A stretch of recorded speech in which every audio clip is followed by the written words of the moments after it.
Hey guys, what's up? Welcome back to the channel. Keith here, Jesse on the camera. Tonight on the bench, we got our buddy King Kong, the Axial SCX6.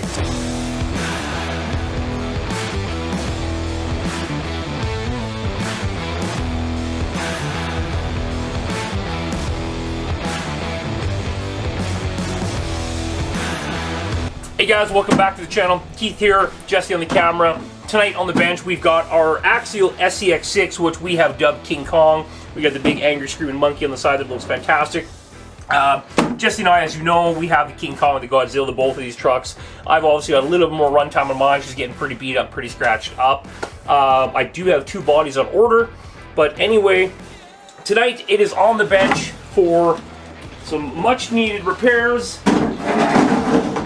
As we blew up the rear axle set, the ring and pinion set, if you would.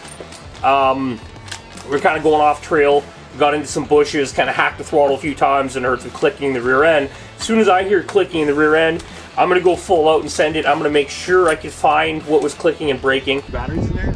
I have two in there right now just to balance out the weight, but only one at a time. Just 3S, 5,000. Oh, you put two batteries in, but you're just running one. Keep the weight balanced, yeah. I thought I broke something earlier. Good. I was hoping I could figure out what I broke. Now we know. Yeah. Diff? Rear. Rear? Yeah, the rear just shut down there on me.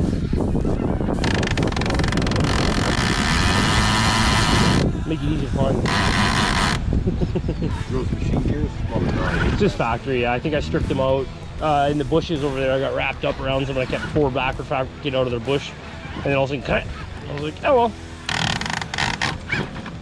I'm pretty sure it's the rear end. It sounds like the rear end. I hope it's not something in the transmission.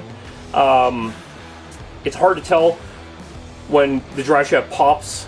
Like when the rear end pops, the drive shaft kind of pops with it too, so it's kind of hard to see what's going on. But it looked like the drive shaft was turning and the rear end was popping. Okay, so for the repair, Jesse and I have ordered up some of these Axial stock gear ratio ring and pinion for the rear axle. And we also decided, like we just mentioned earlier, that we're going to replace the rear axle housing. Part numbers are right here. Now obviously for that rear ring and pinion gear to fail, as you guys may have seen earlier videos, Jesse and I have these trucks fully shimmed out using those Arma diff shims to make sure we're nice and tight. We weren't over shimmed, we weren't under, we were just perfect. No slack in there, nothing, it was just mint. But obviously with a plastic housing and this much torque, you're going to get deflection where your pinion gear is going to get forced away from this guy's going to get forced away from this guy just with that much torque. There's a lot going on. And this guy is going to deflect. With the deflection, the teeth are going to come to the edge, start stripping, and blow them apart. So ultimately, Jesse and I plan to upgrade from the plastic rear and front axle housings, as this is going to be an issue that is going to continue to happen with a truck of this size. It's a 30+ pound truck, you guys, right? So big brushless power, big torque. It's a rock crawler, 7-inch big TSL tires. Until we decide which axle housings we're going to go with, plus we have a couple things we're working on right now with a couple manufacturers out there. We're just going to replace with the plastic. So yeah, let's get into that. So we're running the ProLine double stage foam or dual stage foam in those tires. Actually helped quite a bit. We did find with these TSLs, the stock foam that comes in there is absolutely way too soft for this truck. So buy yourself the ProLine 2-stage foams, or there's like Kurt Steady foams and Bob's Snot foams and stuff like that. So check that out. SCX6 foams. SCX6 pages all over Facebook. Yeah. And poems. Foams. Oh, foams. I these are poems.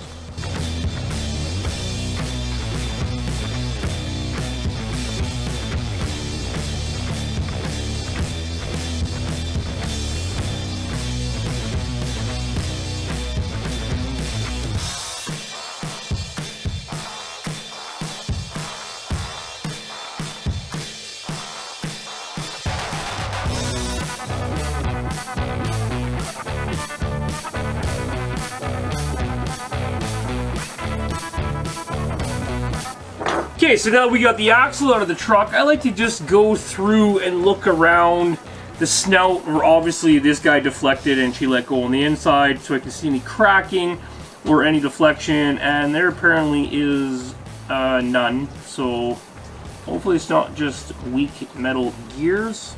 but we're gonna find out in 2 seconds when we open up this diff cover. Make a big old mess. Okay, so you can see right here we had the failure in this one location. Actually, she just chunked out and blew out the teeth on the ring gear right there. So not as bad as I thought it was going to be. I guess with the bigger truck and the bigger torque and the bigger powers making a lot more extra noise, I thought it'd be quite more blown apart. I did mash this pretty good too when she was it would start clicking. I just roll it down, pop, pop, pop, pop, so we know, we can see it obviously, right? It sucks when you break something and you just can't find it, right? So we know where that is, that's for sure. Now one thing I'm going to do is, if you can get a straight edge, another thing you can do to make sure your locker is sitting straight so when you put this back together it's not an issue, is put something like this straight edge little ruler right against the back of the gear, and somewhere you can get like a visual of this gap here, and then I'm going to turn the pinion and I'm going to watch that gap and see, yeah, so we're getting a bit of back and forth.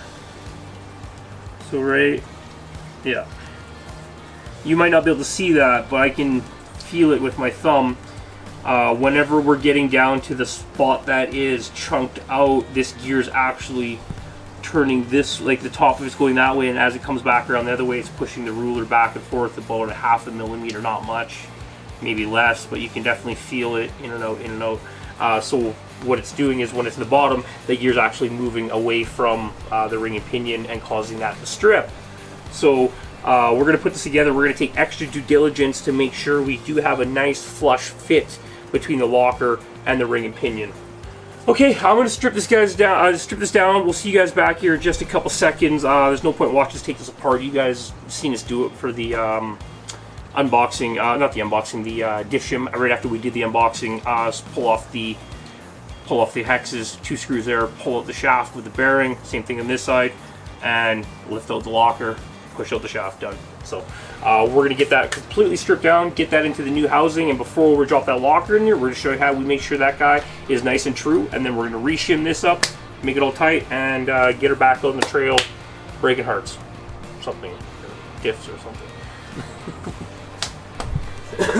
Okay, so we got the solid steel axial locker from the SCX6 rear differential out, and we also have the new ring gear on there, and we just want to make sure everything is sitting good and flush.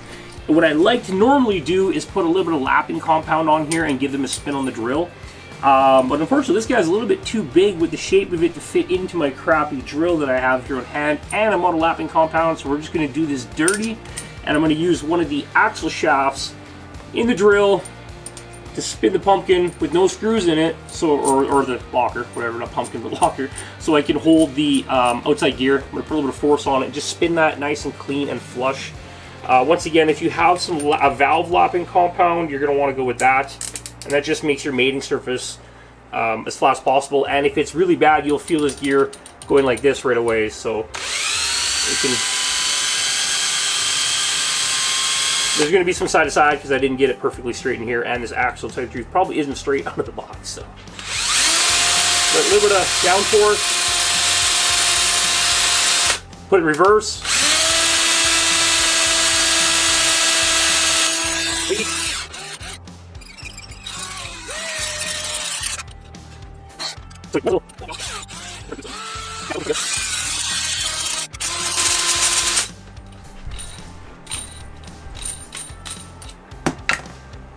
Good, perfect. So all that does is really cleans up the mating surfaces to try to get those to fit together as flat as possible so we don't have any walking around issues. Where did I put the walker? Oh, it went flying over here. Yeah. Okay, I just wanted to show you guys that really quick. We're going to slap this together, get this back in the truck, and then we're going to take this out to the pit and do a little running around. Can I bring my truck too? No! Okay, another thing I wanted to show you guys really quickly, Jesse and I, we like to pre-lap our gears in the differential with our trusty crappy drill that we found somewhere in the back lane. All we basically do is get everything in. We did shim it with those Arma 1250 by point, whatever they are, shims .02s. This guy actually took 2 shims, which this guy only took 1. So, yeah, so this guy's obviously a little bit different shape. Now, we did notice these axles are a little curved from factory, both of them. So that probably means all of them. So check yours if that's the case. That's not really that cool. I was kind of upset about that a little bit. So we are going to be going to aluminum axles sooner than later because that is kind of bogus. Not happy with that. But anyway, make the best of it. We like to throw them in there. We're using our RC under butter grease. I've already gone through, preloaded it up, run it through. It's got no bearing caps or nothing in there. It's just pinched down. Everything fits nice. I can spin it. It doesn't fight. Everything's nice and good.